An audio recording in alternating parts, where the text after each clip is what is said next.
इस सेशन में हम लोग टाइप्स ऑफ वेक्टर मतलब सदिशों के प्रकार के बारे में पढ़ेंगे कि वेक्टर्स कितने तरह के होते हैं। तो इसमें सबसे पहला बच्चों जीरो वेक्टर, इसको कहते हैं नल वेक्टर या शून्य सदिश कहते हैं। कोई भी ऐसा वेक्टर जिसका इनिशियल और फाइनल पॉइंट जो होता है टर्मिनल पॉइंट दोनों कोइंसाइड कर जाए, मतलब एक ही पॉइंट पर हो, तो उसे हम जीरो वेक्टर कहते हैं। और इसे हम जीरो से हम ऐसे डिनोट करते हैं। इसको कोई डायरेक्शन नहीं दिया जा सकता है क्योंकि इसका मैग्नीट्यूड जीरो है, इसका परिमाण जीरो है, और इसलिए इसको हम कोई भी इसको मान सकते हैं कि कोई भी दिशा डायरेक्शन ये ले सकता है। जैसे हमारा जीरो जीरो कोई भी नल वेक्टर का रिप्रेजेंटेशन होगा, मान लीजिए जैसे ये ए बी बी, मतलब ऐसा वेक्टर जिसका इनिशियल और टर्मिनल पॉइंट दोनों ही एक जैसा हो। अब इसके बाद है सेकंड है यूनिट वेक्टर यानी कि मात्रक सदिश है। कोई भी ऐसा वेक्टर जिसका मैग्नीट्यूड या परिमाण जिसका वो कितना हो, मैग्नीट्यूड हो उसका 1 यूनिट हो, 1 यूनिट या एक इकाई हो, ऐसे वेक्टर को हम लोग क्या कहते हैं, यूनिट वेक्टर कहते हैं। और कोई भी अगर वेक्टर ए है, अगर हमें उसकी वो निकालना है, यूनिट वेक्टर के फॉर्म में एक्सप्रेस करना है, तो हम उसको ए कैप इस तरह से डिनोट करेंगे। इस सिंबल का मतलब होता है कि ऐसा वेक्टर जिसका डायरेक्शन या दिशा तो वेक्टर एक ही है और जिसका मैग्नीट्यूड 1 है, यूनिट है। अब इसके बाद नेक्स्ट है को इनिशियल वेक्टर्स। को इनिशियल वेक्टर्स को हिंदी में हम लोग क्या कहते हैं, सह आदिम वेक्टर्स कहते हैं, सदिश कहते हैं। दो या दो से अधिक ऐसे वेक्टर्स जिसका दो इनिशियल पॉइंट सेम हो। जैसे देखिए ये मान लीजिए ये वेक्टर्स हैं, ये मान लीजिए ये वेक्टर ए है, ये पॉइंट ओ है, ये वेक्टर बी है और ये वेक्टर सी है। सबके इनिशियल पॉइंट सेम है, ओ से सब इनिशिएट हो रहे हैं, तो इनको हम क्या कहेंगे, को इनिशियल वेक्टर्स कहेंगे। फिर इसके बाद क्या है कोलिनियर वेक्टर्स। कोलिनियर वेक्टर्स को क्या कहते हैं हम लोग, संरेख सदिश कहते हैं। तो दो या दो से अधिक ऐसे वेक्टर्स वो अगर सेम लाइन के पैरेलल हैं तो उनको हम, जैसे मान लीजिए ये एक वेक्टर है ए, तो दूसरा वेक्टर इसके पैरेलल है बी, तीसरा वेक्टर है इसके पैरेलल है ये सी। ये सारे कोलिनियर वेक्टर्स हैं, ये एक ही लाइन के पैरेलल हैं। अब कोलिनियर वेक्टर्स हैं। इसके बाद नेक्स्ट है इक्वल वेक्टर्स या इनको कहते हैं समान सदिश। कोई भी दो वेक्टर्स हैं ए एंड बी, ये वेक्टर्स इक्वल कहलाएंगे जब इनके मैग्नीट्यूड मतलब कि परिमाण भी सेम हो और इनकी दिशा मतलब डायरेक्शन भी सेम हो।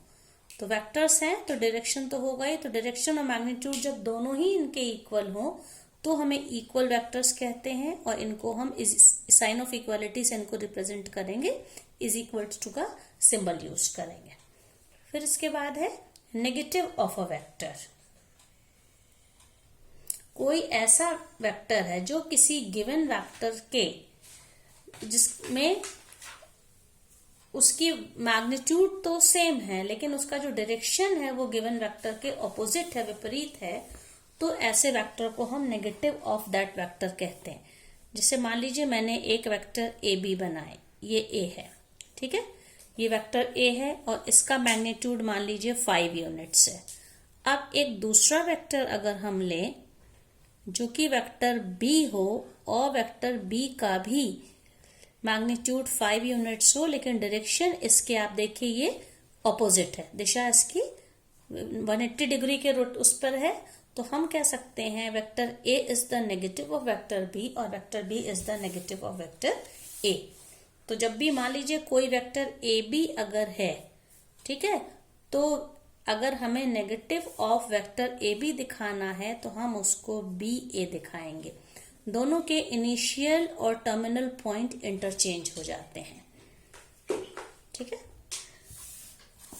और ए बी को हम क्या कह सकते हैं, माइनस ऑफ बी ए या वेक्टर बी ए को हम कह सकते हैं minus of vector A B कह सकते हैं। अब बच्चों ये जितने वेक्टर्स के बारे में बताया, इन लोगों को हमने इस तरह से डिफाइन किया है कि इनमें से किसी भी वेक्टर को ना उनका मैग्नीट्यूड और डायरेक्शन को बिना चेंज करे उनके पैरेलल हम डिस्प्लेस कर सकें। ये सारे वेक्टर्स इस तरह से डिफाइंड है। जैसे मान लीजिए स्पेस में कोई वेक्टर है, वेक्टर ए, ठीक है, और इसका मैग्नीट्यूड मान लीजिए है 2 यूनिट्स। तो हम कहीं पर भी वेक्टर ए को हम इस तरह से दिखा सकते हैं स्पेस में। डायरेक्शन इसका इसके पास ये वही होगा, पैरेलल डायरेक्शन है और इसका मैग्नीट्यूड 2 है। तो हम कह सकते हैं इस तरह के वेक्टर्स हैं, इनको हम कहते हैं इंडिपेंडेंस वेक्टर या सदिश, स्वतंत्र सदिश हम इनको कहते हैं। तो ये जो हम लोग का चैप्टर है, इसमें हम लोग सिर्फ इंडिपेंडेंट वेक्टर्स के बारे में ही हम लोग डिस्कस करेंगे। अब देखिए एक इसमें क्वेश्चन है, एक हमको वेक्टर एक्सप्रेस करना है। आप ये प्रॉब्लम दी गई है, ये देखिए दक्षिण मतलब साउथ से 30 डिग्री पश्चिम में, ठीक है, तो वेस्ट से 30 डिग्री साउथ से 30 डिग्री वेस्ट में, ठीक है, 40 किलोमीटर के हम लोगों को डिस्प्लेसमेंट को वेक्टर, उसको वेक्टर फॉर्म में उसको एक्सप्रेस करना है। तो देखिए ये जो डायरेक्शन है, इसमें देखिए ये अगर हम लोग इस यहाँ पे ये क्वेश्चन करें इस तरह से, ये है, ये 4 डायरेक्शंस होते हैं, ये सब आप लोगों पहले भी पढ़े होंगे। ये है ईस्ट, ये है नॉर्थ है, ये साउथ है, ये ईस्ट है और ये वेस्ट है, पूर्व, पश्चिम, उत्तर और दक्षिण। अब इसमें क्या कहा गया है, साउथ से 30 डिग्री वेस्ट की ओर, तो साउथ से हमें वेस्ट की ओर मूव करना है और कितने डिग्री, 30 डिग्री, ठीक है। देखिए ये एंगल कितना होगा, ये 30 डिग्री होगा। अब हम इसको स्केल ले लें, हम अगर 1 डिवीजन को हम यहाँ पे 10 किलोमीटर माने तो मतलब 1 2 3 एंड 4, तो ये जो डिस्टेंस होगा, मान लीजिए ये O है और ये A है, तो डिस्टेंस OA है, इसका मैग्नीट्यूड क्या होगा 40 किलोमीटर और इसकी दिशा डायरेक्शन क्या होगा 30 degree from south to west. तो इस तरह से हम वेक्टर को इस तरह एक्सप्रेस कर सकते हैं। अब एक क्वेश्चन और देखिए यहाँ पे, ये डायग्राम दिखाया गया है, इसमें पूछा गया इन वेक्टर्स में कौन कौन से संरेख है, मतलब कि कोलिनियर है, और कौन से वेक्टर इक्वल वेक्टर्स हैं और कौन से यहाँ पे को इनिशियल वेक्टर्स हैं। तो संरेख का क्या मतलब है, कोलिनियर वेक्टर्स। कोलिनियर वेक्टर्स में आप देखिए वेक्टर ए जिनके डायरेक्शन सेम हो, वेक्टर ए, वेक्टर सी और वेक्टर डी, ये कोलिनियर में ये एक दूसरे के पैरेलल भी हो सकते हैं और एंटी पैरेलल, मतलब कि पैरेलल है लेकिन डायरेक्शंस ऑपोजिट हैं। कोलिनियर वेक्टर्स में दोनों आते हैं।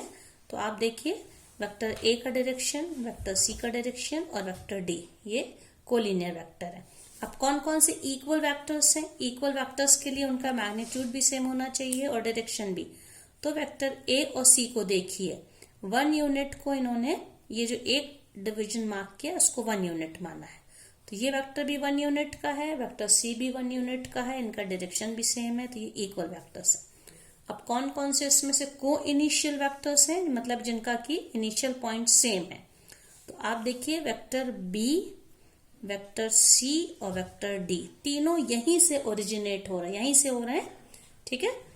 तो हम कह सकते हैं कि ये तीनों वेक्टर कैसे हैं, को इनिशियल है। अब एक क्वेश्चन और देखिए बच्चों, ये है क्वेश्चन नंबर 4 है। एक स्क्वायर दिया है, ये वेक्टर ए है, ये इसका डायरेक्शन है, वेक्टर बी का ये डायरेक्शन है, वेक्टर सी का ये डायरेक्शन है, वेक्टर डी का ये डायरेक्शन है। अब इसमें पूछा गया को इनिशियल वेक्टर्स। को इनिशियल मतलब कि जिनका सेम पॉइंट हो।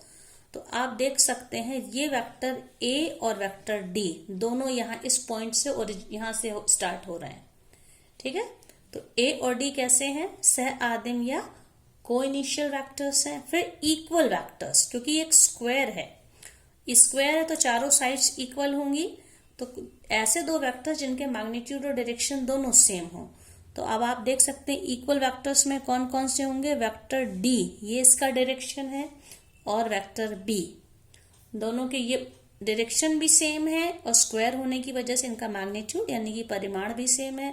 तो ये कैसे वेक्टर्स हो गए, इक्वल। थर्ड में पूछा है कोलिनियर हो लेकिन अनइक्वल वेक्टर हो। कोलिनियर मतलब ऐसे दो वेक्टर जो डायरेक्शन तो इनके सेम हो लेकिन वैल्यू इनकी जो है ये। तो अब इसमें कौन कौन से हो जाएंगे आप देखिए। संरेख मतलब है कोलिनियर में कौन से वेक्टर्स हो गए। हम लोग ने अभी डेफिनेशन पढ़ी है बच्चों इसमें कि संरेख मतलब कि डायरेक्शन सेम हो, सेम पैरेलल हो या एंटी पैरेलल, लेकिन असमान मतलब कि उनका जो